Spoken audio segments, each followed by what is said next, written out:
Mussels is one of my favourite seafoods. Today I'm diving with my old mate Graham Leitch from the Bay of Plenty. Leitchy's a bit of a legendary diver in the Bay of Plenty area. He's been diving there for probably 40 something years, and there's not many areas he hasn't dived or things he hasn't seen. He's brought me to one of his deeper mussel spots today, so we've anchored the float boat and he's pulling off some reasonably deep dives. It's probably 4 to 5 metres. That's quite deep for mussel diving. As you can see, he's just getting 4 or 5 of a dive, which is quite a safe way to do it, and he's going to put them in the float boat. Remember, it's only 25 mussels each in the upper North Island, so you don't have to get loads every dive. So 4 or 5 good dives and he should be able to get his limit of mussels. Note this big starfish sitting there. Those things eat mussels. So it's quite good to take them away from there, take them off the bed if you can, because they certainly will kill a lot of mussels off.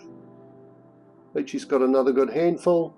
He's back to the float boat. He's nice and relaxed, you know. The more relaxed you are, the better breath hold you have too. Just take your time, take it slowly. And look what showed up, some little squid. Squid are beautiful to eat, but these guys are a little bit small. They're probably not worth even trying to get. Wouldn't even be a mouthful in each one, but they're beautiful little creatures. Now look at this. How's this for camouflage? An octopus. And it looks like he's been feasting on those mussels there. See the empty shells, the empty white shells? Because Leitchy is so relaxed in his diving, look how the stingray just sits and eyes him. There's absolutely no fear in it, it's just sitting there. Just stay nice and relaxed and your breath hold will be much longer. Now Leitchy's headed off and gone over the bed and pulled all these starfish off the bed. You can imagine how many mussels big starfish like that will go through. They eat heaps.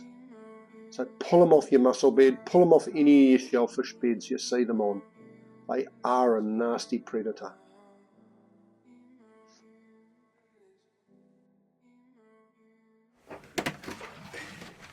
Okay, I guess if you have a local mussel bed, it's just a wonderful thing to have in your back door, because the amount of great eating you can get out of these wild mussels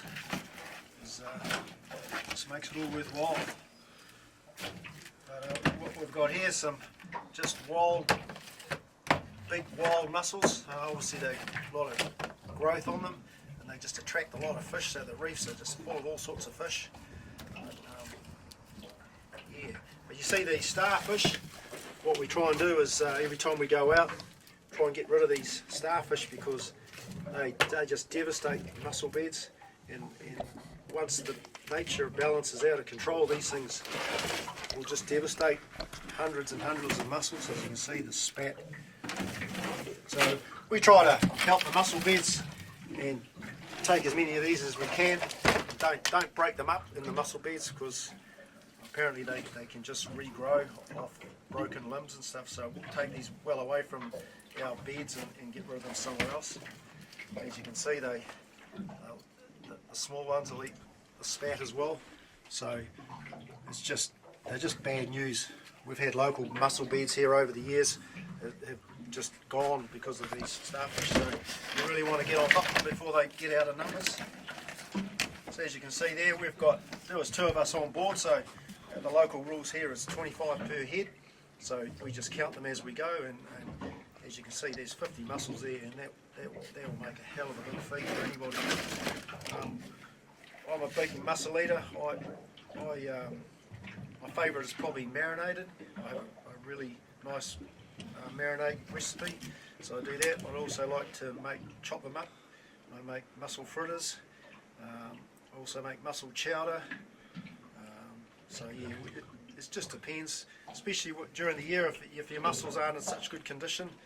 They're good for just mincing up, making chowder or mussel fritters.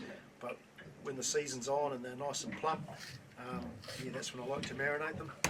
So yeah, the great thing about mussel diving is you're pretty much guaranteed when you go out, you always come back with a feed. So yeah, but the main thing is just to look after your mussel beds. Try and take the bigger mussels if you can, because the small spat, that's your next 2 or 3 years of mussel bed in front of you. So if they get devastated, it's not going to grow, and it's not good when you don't have the local mussel bed going. That's that one there, that little mussel there, that was taken out of one of those starfish. So as you can see, they don't discriminate. Yeah. So that mussel spat there, that's probably about 18 months old, coming into its second full summer. So another 18 months, they'll be up this size here. Pea crab in there.